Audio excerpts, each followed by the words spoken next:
എന്ത് റാമ്പൊക്കെ ഇവനെ അംബാനിന്റെ വീട്ടിൽ അയച്ചത്.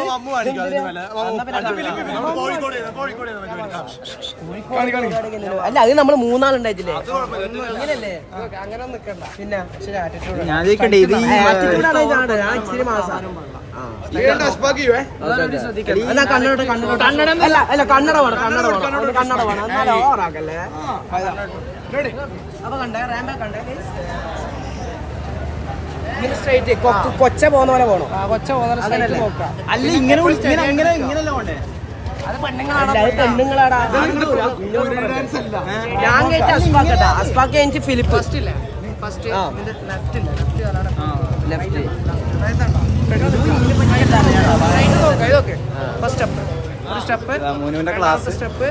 മൂന്നാമത്തെ സ്റ്റെപ്പ് എല്ലടാ. അപ്പൊ അങ്ങോട്ടും ഇങ്ങോട്ടും നോക്കാൻ പറ്റൂല. അങ്ങനെ ഉണ്ടാവും. പക്ഷെ നീ ഇപ്പൊ നടന്നത് നായ്ക്ക് കയറുണ്ടോ?